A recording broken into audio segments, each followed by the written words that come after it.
Hello everyone, আসসালামু আলাইকুম। কি অবস্থা সবার, কেমন আছেন? আজকে অনেক দিন পরে আপনাদের জন্য একটা ব্লগ ভিডিও নিয়ে আসলাম।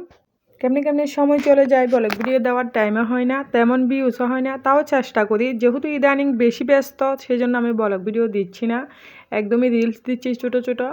তো সকালবেলা উঠে আগে আমি রুটি করতেছি। অনেক দিন ধরে বন পাও রুটি খেতে খেতে একদম বোরিং হয়ে গেছি, ভাবলাম আজকে রুটি করি। আপনাদের ভাইয়া বলছিল আজকে রুটি বানাও, যে অনেক দিন ধরে বিস্কিট বন পাউরুটি এগুলো খেতে খেতে আর খেতে ইচ্ছে করতেছে না, আজকে তুমি রুটিই বানাও। তো রুটিগুলো বানাচ্ছি প্রায় 8টা-9টার দিকে। তার আগে আমার ছেলেমেয়েরা খেয়ে কিন্তু মাদ্রাসায় স্কুলে চলে গেছে। এগুলো হচ্ছে আমি আমার হাজব্যান্ড মিলে খাবো, আর আমার মেয়ে যেটা 12টা বাজে চলে আসে ও খাবে। তো আমরা 2-3 জনে খাওয়ার জন্য এই রুটিগুলো মূলত বানানো, কিন্তু সকালবেলা একবার কিন্তু নাস্তা হয়ে গেছে। তো হচ্ছে যে ইদানিং যেহেতু ব্যস্ত সময় পার করতেছি, রুটি বানানো অনেকটা ব্যস্ত। তো যাই হোক, এখন রুটিগুলো আমার প্রায় হয়ে গেছে। এদিকে একটা হাস্যকর ব্যাপার, একটা দোলার গাড়ি এখানে আটকে গেছে, আমি জানালা দিয়ে আপনাদের সাথে শেয়ার করতেছি। তো এই গাড়িগুলো আটকে হচ্ছে যে পিছন দিকে মানে চালিয়ে চালিয়ে নিয়ে আসতেছে, সামনের দিকে চলতে পারতেছে না, পিছনের দিকে।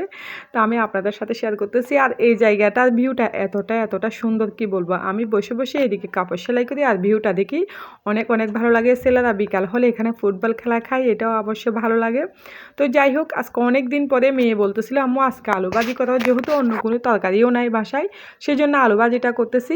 আর আলু ভাজি হচ্ছে সবার প্রিয় একটা খাবার, সাথে সাথে আমার তো আরও বেশি প্রিয়, আর আমার ছেলে মেয়েদেরও। এতে একটু বাটামরিচ দিলাম, বাটামরিচ দিয়ে আলু ভাজিটা কিন্তু সেই মজা হয়েছিল। অনেক দিন একটা প্রিয় খাবার, আজকে কিন্তু খাবো, তো ভালো লাগছিল খেতে কিন্তু। আর এই পর্যায়ে আমি হচ্ছে একটু ঢাকনা দিয়ে ডেকে সিদ্ধ করে নিলাম। আর আপনাদের ভাইয়া চলে আসছে এখন। আপনাদের ভাইয়া আসার সময় যেহেতু সবজি টবজি কিছু নাই ঘরে, তো ফুলকপি নিয়ে আসছে, একটা বড় সাইজের ফুলকপি, ইদানিং খাওয়া যাচ্ছে না, তাও নিয়ে আসছে। এই ফুলকপিটা বিশ্বাস করেন আমি 3-4বার করে ভাজি করে তারপর খাইছিলাম। আর এখানে সস্তায় পেয়ে বস্তা ভরে কিন্তু টমাটোও নিয়ে আসছে।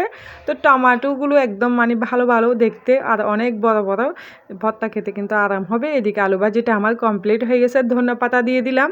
তো যাই হোক, সকালবেলা গুড মর্নিং সবাইকে, নাস্তা করে চলে আসছি ওই কিউট কিউট মিষ্টি কুমড়াগুলো কাটার জন্য। আপনাদের ভাইয়া গতকাল কিউট কিউট মিষ্টি কুমড়া নিয়ে আসছিল, আমি তো ভিডিও করতে ভুলে গেছি।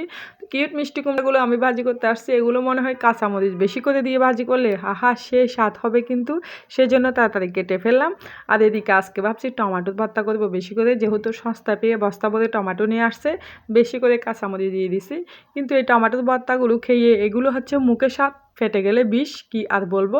যারা বুঝবেন বুঝে নেবেন। আমার কিন্তু অবস্থা খারাপ, রাত 4টা বাজে উঠেও আমার কিন্তু বাথরুমে যেতে হয়েছে। আসলে টমেটোগুলো না, কাঁচামরিচগুলো সবচাইতে বেশি জাল ছিল, আর বর্তমানে কাঁচামরিচগুলো এমনিতে জাল। তো যাই হোক, আমি বাটনা দিয়ে এগুলো বেটে নিছি একটু, তারপর এখানে কাঁচামরিচ, ধনেপাতা, পেঁয়াজ সবগুলো দিয়ে সরিষার তেল দিয়ে আমি হাত দিয়ে মাখতে চাইছিলাম, কিন্তু প্রচুর গরম এগুলা। তারপর আমি চামচ দিয়ে মেখে নিচ্ছি। আর এত এত মজা, কি বলবো। যেমনি সরিষার তেলের সুঘ্রাণ, এমনি টমেটোর মজা, আর পেঁয়াজ দিলে তো আরও মজা। কিন্তু খেয়ে আমার বিশ্বাস করেন পেটের ভিতরে গিয়ে এগুলো বিষ হয়ে গেছে। যাই হোক, আর কি বলবো। তারপর আসেন এখন মিষ্টি কুমড়াগুলো একটু রান্না করে নিই। মিষ্টি কুমড়াতেও কিন্তু আমি বেশি করে কাঁচামরিচ দিছি মুখের স্বাদে, কিন্তু এগুলো খেয়ে আমার এতটা খারাপ লাগছে, কি বলবো। তো যাই হোক, এখন হয়ে গেছে মিষ্টি কুমড়াটা, আমি একটু ধনেপাতা দিয়ে দিলাম। আর মিষ্টি কুমড়াটা সুঘ্রাণ, কী যে বলবে, এত ভালো লাগতেছে। আপনাদের ভাইয়া রাতে মিষ্টি নিয়ে আসছে, সবাই খেয়ে, কিন্তু আমি মিষ্টি খাই নাই। সকালবেলা আমি নিয়ে নিয়েছি মিষ্টি খাবো সেই জন্য।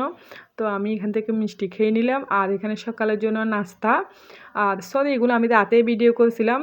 তো এখানে কেক আর বন নিয়ে আসছে, জাতীয় খাবার এই আর কি।